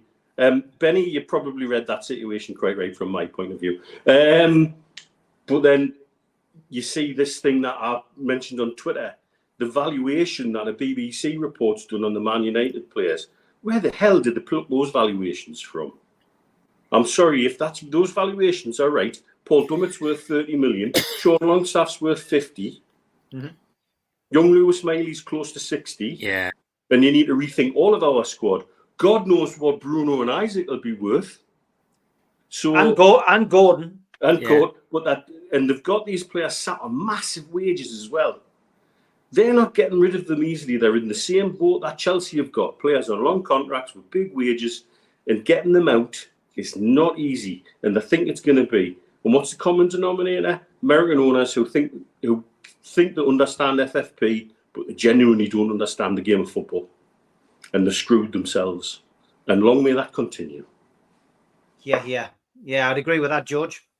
Oh, absolutely. I mean, couldn't happen to a nicer guy. I mean, I think I've said on here and said to Neil privately, I happen to know some of the people that work for him on the America's Cup team, and I'm reliably informed that some of the issues in their contracts are eye-watering. You know, with all sorts of NDAs and all sorts of things. and not NDOs, not non-disclosure orders and all kinds of things. So, he's getting back what he's paid for somewhere else.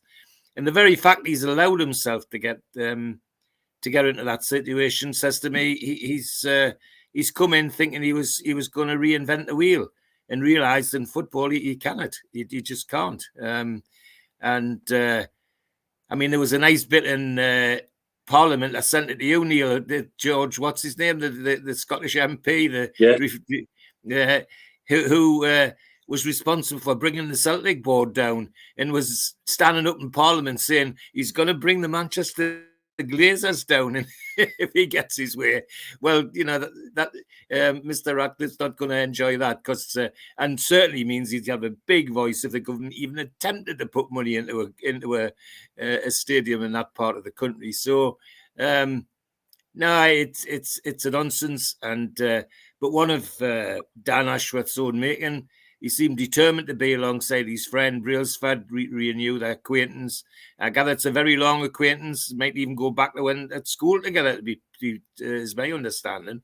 But they were determined to be together. Well, they're together, but they're only putting tatties in and putting tatties out. They're not doing out about football, that's for sure. Surely, the other thing that people don't realise, if Ashworth goes to arbitration, Neil's absolutely right, it'll probably stretch it out. But also, if he gets a ruling on his contract, that ruling then becomes a ruling of the court, and he has to obey it to the letter. Where what he's dealing with at the moment is a civil contract between two companies. Once he gets a contract that's approved by an arbitrator, it has a criminal clause, and he really would have to behave himself. So, he digging the hole deeper as far as I'm concerned, and delighted that Newcastle United saying, nah, yeah, take it. We're all right. We're happy. We're not going to be browbeaten because you think you're great, or because you think you're the top dog. We're not going to have it. We're in control, and we'll control it. It's interesting, what Derek's just had in the chat there about hoping that our owners don't deal with Man United. I'll give you one better, Derek. I had it suggested to me, and this was in something I shared with the lads through the week, that our chairman has had a word with PAF to try and ensure no Saudi club does business with Man United this summer.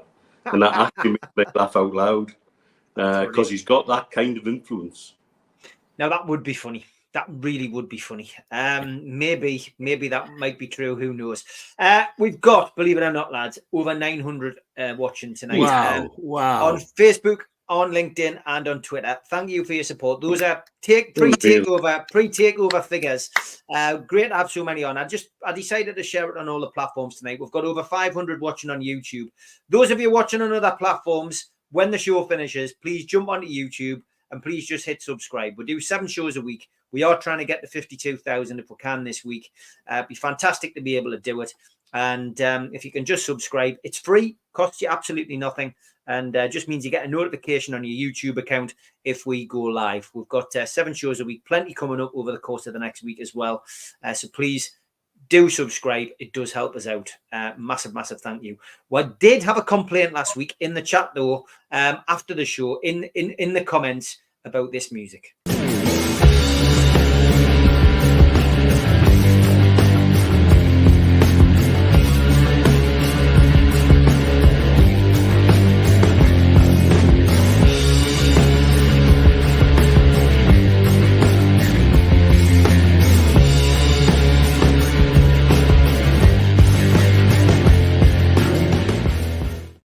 The day I met, where we asked you to send in photographs of you meeting somebody famous from Newcastle United, either past or present.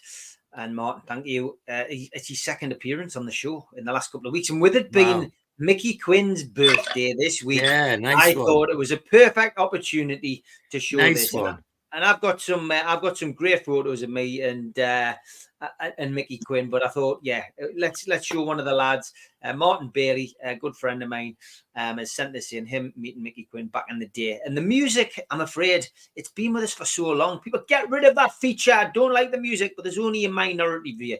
Yeah. If everybody says get rid of it, I will. But at the moment, there's only a minority view. So Marjorie thought it was great, Steve. She loves it. So for Marjorie, here it is again.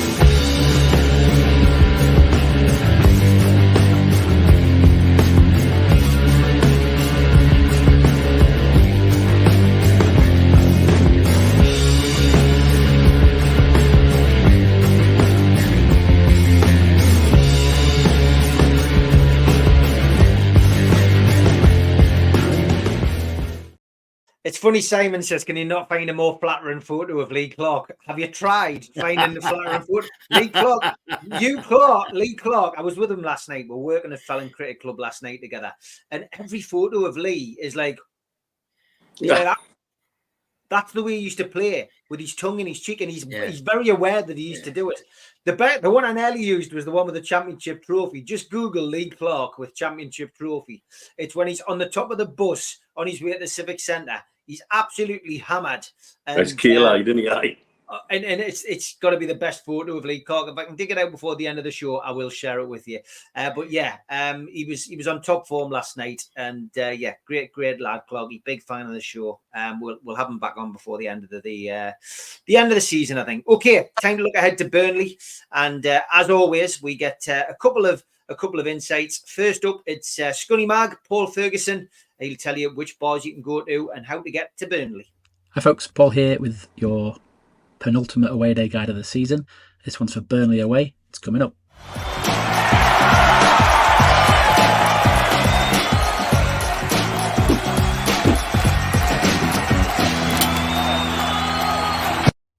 Okay, so Turf Moor. There's 2 train stations within a decent walking distance. Burnley Central is slightly closer, but Burnley Manchester Road is maybe a few hundred metres further away. Both of them will take you through the town centre. If you're coming into Burnley Central, first away friendly pub you'll come to, it's called the Bridge Beer Huis, or Bridge Beer House. Got a funny spelling. I don't know how to pronounce it. The locals will tell you. Your what 3 words is Soda Spun Birds, and it's a pretty decent small venue. If it's full or they're not letting in away fans, you can head across the shopping precinct area to the Boot Inn, which is a Wetherspoons pub. Last I heard, they were away fan friendly, and your what 3 words for that one is Reject Fills Units, and that's the one you'll arrive at first if you're coming from the Manchester Road station. There's a few more. The next one's good for people driving in. It's a Brewers Fair right next to a Premier Inn. It's called the Queen Victoria. It's got a decent sized car park, and just down the road from there at the fire station there is some overspills next to it, so it's about 100 yards walk away if you get stuck there. So quite a bit of parking around. This is a regular go-to for visiting supporters. They're set up well for match days, and if you are stopping in a hotel, it's dead handy. It'll take about 10 minutes to walk to the ground from there. Yeah, what 3 words for the pub is Diary. Moving close to the ground, you've got the Burnley Cricket Club. They've got parking. They use the pitch as long as it hasn't been too badly rained on. We've parked there quite a few times. It's decent value. It's competitive for everything else in the area on a match day. But the Cricket Club have very well priced beers, pies and snacks and stuff. They're set up brilliantly for a match day. They do that thing for people visiting other clubs in the area where people visiting fans can go there as well. So they know what they're doing. They've got little outside beer taps and that as well as you're walking up. Dead handy for the ground over the back fence from there. But you do have to walk around the cricket ground to get back into the away turnstiles. Got a few words to get into there is Icon Fields Client. When you are ready to head in the ground, the visiting section is in the south end of the east stand. It is on Harry Potts Way. As you're coming from the cricket club, it's the first corner of the ground you arrive at, and you can find that with Card Visits Rival. Is hoping for a win. If we get one, that European spot may well be on, but if we miss out, you know what, let's not be too upset about it, because without all the extra fixtures next season, we'll probably win the league anyway. Have a cracking day. I'll see you there if you're going. That's the kind of optimism we like. Thanks, Paul. Time for Tune Start Up.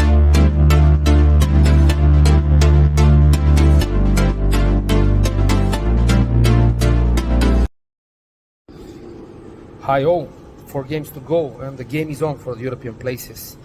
Newcastle travel to Burnley to play at the Turf Moor tomorrow, and Newcastle have won 5 consecutive games against Burnley. Only against Tottenham Hotspur back in 2006-2008 they have won more in a row in the Premier League. Burnley on their own are in fine form. They have lost only 1 game in their last 8 away to Everton, and they're very close to save themselves from relegation. However, Burnley have only gained 10 out of their 24 points at home, which is the lowest percentage of any club for home points in the Premier League. At the same time, Newcastle have only won 14 points out of their 53 away from home, which is the lowest percentage for away points out of every club in the Premier League. And actually only 3 clubs in the Premier League have won less points than Newcastle away from home. And these are the bottom 2 clubs and Nottingham Forest. When it comes to players, Alexander Isak is on fire. He has 19 goals in the Premier League, and he can become only the 5th Newcastle player to cross the 20-goal mark after certain Alan Shearer, Andy Cole, Peter Beardsley, and Les Ferdinand. When it comes to goal scoring form, Newcastle have scored 74 goals this season, equaling their best tally back from the 2001-2002 season, and they have 4 games to beat that record. Their overall record in a 42-game season is 82 goals back in 93-94, but the current goal per game ratio is still better than that season. Let's see what happens tomorrow. How the lads. Thank you very much, Andrea. Great photo of Lee. The music is fantastic, says Jobadini. Bill Burnett says everybody says it's rubbish, just noise.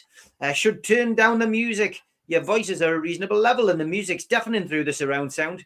John Spencer was the man who commented in the chat last week. Please get rid of that music. It's shocking. Sean says, music scares the heck out of my 13-month-old. Jobadini, nothing wrong with the music at all. So there we go. Lots of comments about the music, but we're here to talk about the football, not the music. And yes, 3:00 kickoff tomorrow at Turf Moor. Vincent Kompany's Burnley await. The rear sections of the away stand at Turf Moor are now configured as safe standing areas, in use as such for the first time at our game on Saturday. So those in sections 16 to 20 are going to receive a wristband when you get through the turnstiles, a process which is expected to slow down entry. So people are asked to get to the ground a little bit earlier.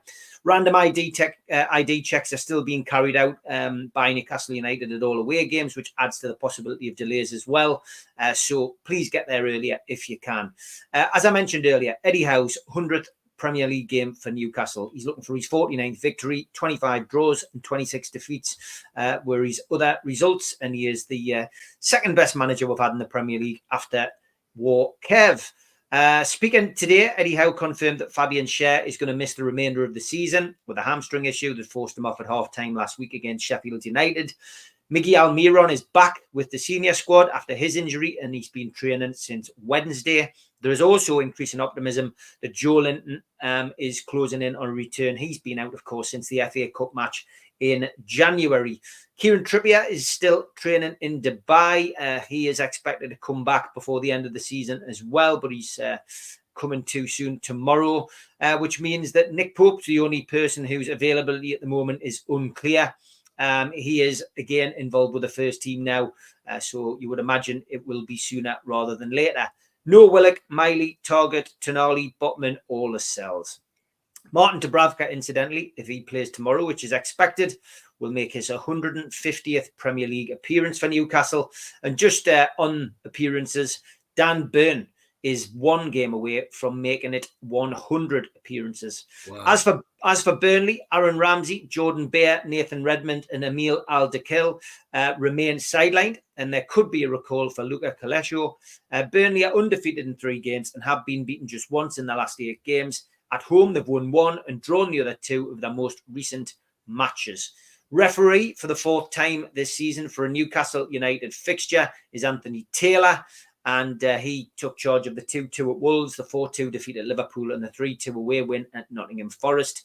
And on VAR tomorrow, it's John Brooks. So, Mitch, coming to you first, mate. Big game because it's our next game, but big game because Burnley need the 3 points to stay up. Newcastle need the 3 points to continue in their quest for European football.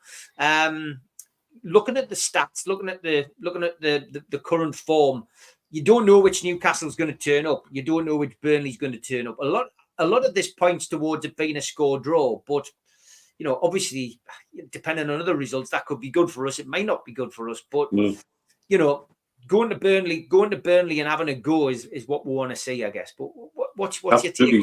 Not going there and being passive in any way, shape, or form. Go on the front foot. But it feels like the game where something has to give. And really, for me, go there and treat it like any other game. Go with the right attitude, match their intensity. We should be able to come away with 3 points. I must say, what a curious game for them to pick to start trialling their safe standing in the away end for probably what's their biggest away following of the season. Yeah. just some. So I suspect the kickoff may be delayed, but there you go. There's a thing. All seems a bit weird, but never mind. But yeah, at home they haven't performed as well as they would like. Therefore, there's an opportunity for us. Although you could equally say we haven't performed away from home the way we would like, but we could make a big dent into those stats with the away games that we have left by winning all 3 of them. You know, that would make the season look quite different statistically. What do Burnley have that we have to fear? The only thing they have is a desperation to try and stay up. And that makes them dangerous. I suspect in some ways this could be actually the hardest game of the ones remaining this season. And so we're going to have to go there and be at our best. But there's no reason why we can't come away with 3 points.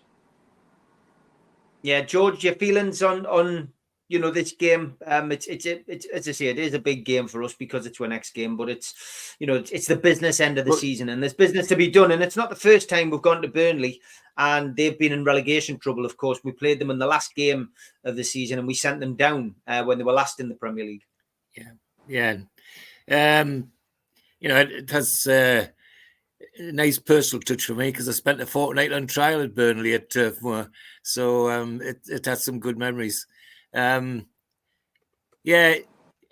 You lads have said it depends which Newcastle turns up. If Newcastle turns up that played Spurs and is on fire from the beginning, Burnley aren't going to be in this game. Burnley will lose it badly. However, if we're as timid as we were against Sheffield United, and Vincent Kompany will have them breathing fire, there's no doubt about that, then we could be in trouble. So it's a funny one. Although always been Mr. Optimistic when it comes to Newcastle United, I think the right Newcastle will turn up and we'll get a result that'll matter tomorrow, and something we can be pleased about and happy about, because we'll just be too good for them as far as I'm concerned. Whichever 11 Howe puts out, we should be too good for them, and we have the ideal opportunity to do what old coaches used to say, you defend from the front. Well, our front at the moment is on fire, and Isaac, Gordon, Wilson if he's there, and Barnes or whoever else is on the pitch, they're tearing the turf up at the moment. So let them loose and let them have a go. It'd be absolutely great. And I seriously think if we start the right way, we've nothing to fear. I predicted last night 3-1 win. Alexander Isak to get his first Premier League hat-trick last night. And I haven't changed my mind. I still think that's going to be the result. I think Newcastle are going to go with their tails up and get the result. And I think that we get an early goal. I think their heads will go down. George, what's your prediction for tomorrow? Well, funnily enough, I'm with you, 3-1. That's just my good feeling that we'll just be too good for them, provided we start right. And Isaac will run the legs off them. So will Gordon. They've got pace to burn, and that's not something that Burnley's defence likes. If you look at the Burnley games recently, where they've fallen down is down the flanks, where the team's been able to get round the back of them, and we've got the ideal front runners to get round the back of them, and with Bruno firing the pellets for them, 3-1. I think we'll get it. Okay, Mitch, we'll get the dice out if you've got it. Dice, yeah. What's the dice say? The dice says 1-2. 2-1 to Newcastle. Is that how you're feeling? Or do you think a bit more? Or do you think a bit less? No, I think it'll be nail-biting. I think it'll be on goal and 3 myself. Yeah. Okay, we're all positive on you. I hope Newcastle get there and get the result. We've still got about 10, 11 minutes left. Can I have a personal Burnley story, Steve? Yeah, go for it. Well, when I was on trial at Burnley, the chairman was a man called Bob Lord, who was that chairman, and he was a butcher. And it was quite clear that the landlady of the place where we stayed was provided with all the stuff for our breakfast, our dinner, and our tea. So I had Bob Lord black puddings for our breakfast, Bob Lord pork pie for our tea, Bob Lord steak pie for our dinner at night. By the time I got home to Tyneside, I was pig sick of Bob Lord pies. I love it. Benny says, I can see us winning 4-2. They make huge mistakes at the back, give away a goal a game. Yeah. We've got Isaac, then we've got Wilson off the bench. Bruno agrees with the dice. I think it'll be 2-1, says Derek. They will put up a fight. And Gary says, I think they'll win. I think we'll win and maybe surprise everyone with the scoreline. I hope you're right, lads. Okay, we did get a couple of other questions which I kept back. Chantel, good evening. Hi, lads. Question, would you pay 60 million for Morgan Gibbs-White? That's been a rumour for him. I personally don't think he's worth that much. What's your thoughts, Morgan Gibbs-White, Mitch? I'd certainly have him. I said that early on at the start of the season when you see how he linked with Gordon in that under 21 team in the summer. I think he'd be an interesting fit. He's an annoying little wasp who gets around people. His work rate's high and he's got no small degree of skill. I think 60 million is an overvaluation. I think we need to see some sort of normalisation on transfer prices because it's starting to get a bit silly. And I know Forest will certainly not want to go into any more FFP situations, but 60 million does seem very overpriced. I don't think he's worth that at all. Not now. But I'd certainly have him.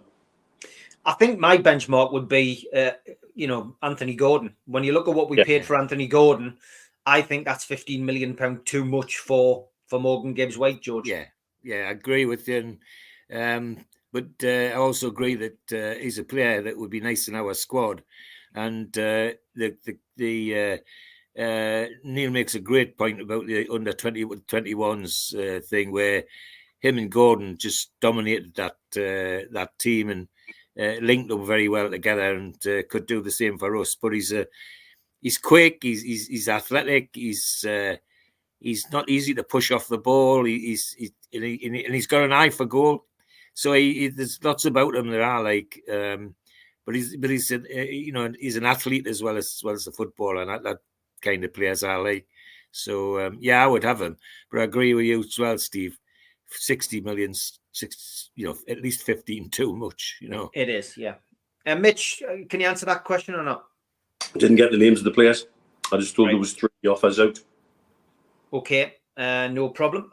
Next question was from Tony Lister. I hope you're still there, Tony. Sorry, we got your question too late. What's with Arsenal fans and some media outlets on socials suggesting Bruno and Isaac are joining them in the scheme of things? Peanuts. Are they just baiting us for clicks, do you reckon? The answer to that question, Mitch, I think is yes. Yes. And they're delusional. Yeah. They've got no concept of what the market is like and what their worth is. And I think also they're vastly overestimating their own ability to spend.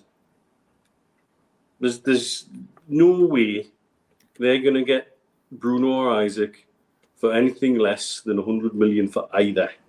And I would suggest more. And I'm going to chuck Anthony Gordon in again in there, because I think we've got three blue chip. We've got 3 blue chip players. Absolutely. It's wishful thinking, being partly driven by a media that wants to portray Arsenal in a certain way, and their various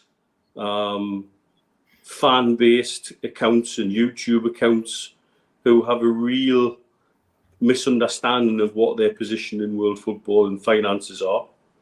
There's an arrogance there.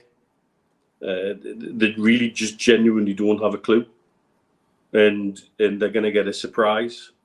I think it's quite disappointing to see, but not unexpected, that they're going to be given a lot more wiggle room to fabricate stuff. It's the same kind of stories that we have when Marseille fans get excited about Saudi buying them, or Inter getting excited about PIF investing in them. It's wishful thinking turned into a news story.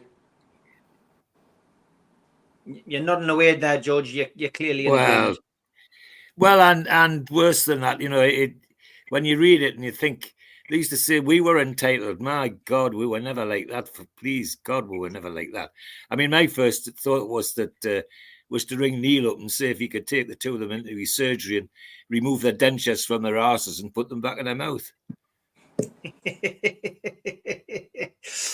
Classic. We have got another couple of questions. Stephen Kennedy says, 2 questions in one, lads. What do the guys make of the Everton takeover situation? And do you think the Premier League will turn a blind eye? And is there any scope on the short term for a big investment in the club?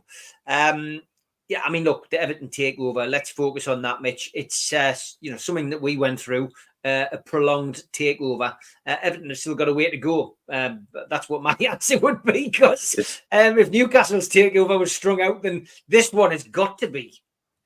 777 partners are a dubious group at best. Got to pick my words carefully here. Yeah. We've got to say allegedly if there's anything in there. You are sensible, yeah. Their sources of funds are reportedly dodgy. Everything they touch at the minute seems to turn to shit. Yeah. They've got problems with all the clubs that they own.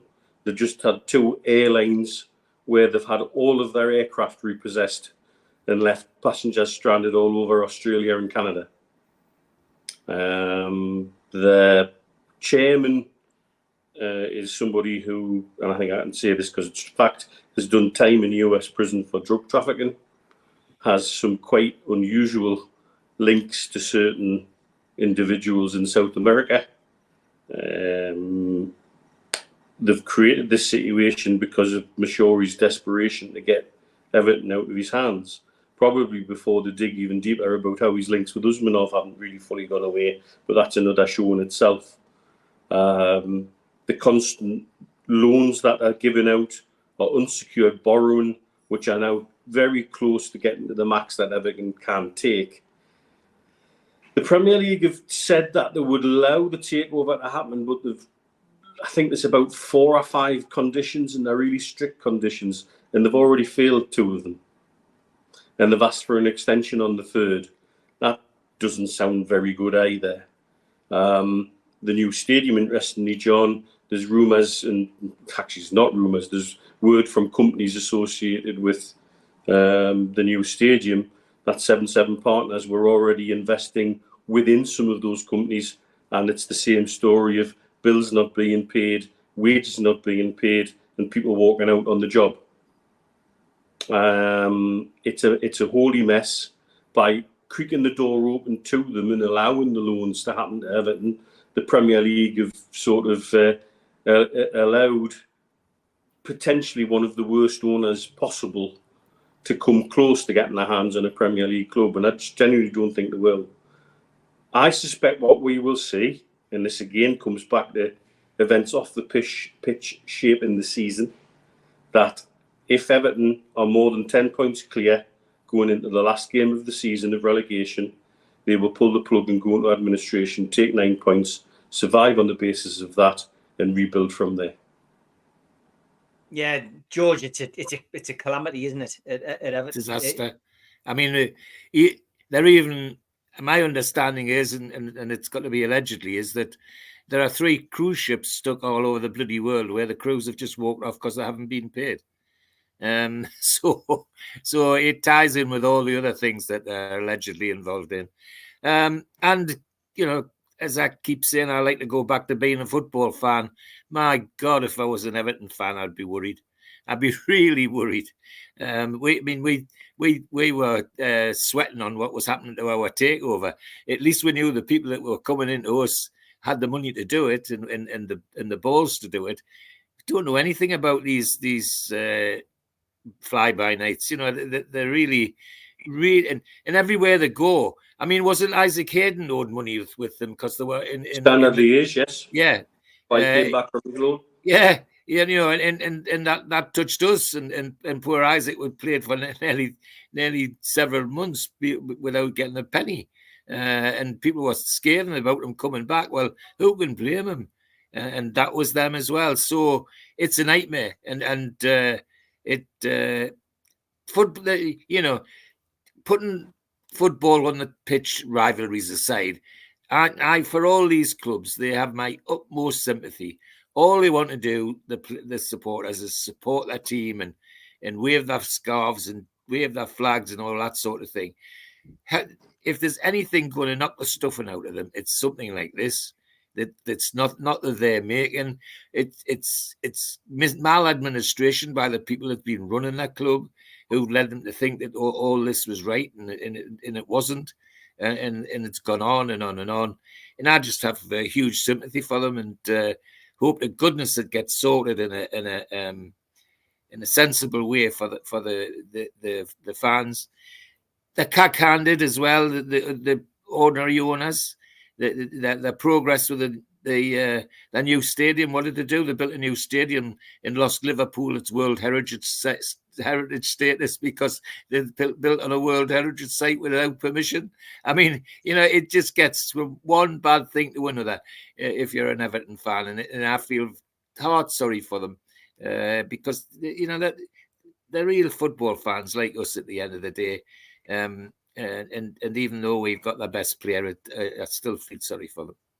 Last one, because somebody asked in the chat earlier on, would you take Jordan Pickford if he was available in the summer and he wanted to come? Is he good at cutting grass? Mitch, would you? He's England's number one. No. It's a bridge too far, is it? There's a psychological disconnect there. Yeah. That it wouldn't go down well with us. No. And I can't see him being able to get over that. And so, no. Yeah. No, in fact, I'd even be hesitant about letting him cut the grass. But if you've got I don't think he'd be able to reach he wouldn't be able to reach the grass, cut a handle. He's only got little arms. Those games where he came here and he allowed the Gallagher end to wind him up to the point where he was nearly screeching by the time he went off. Do you want that sort of psychological twitch in your dressing room? No thanks. No. Simple answer to a simple question. We will finish off with a little bit of Elliot.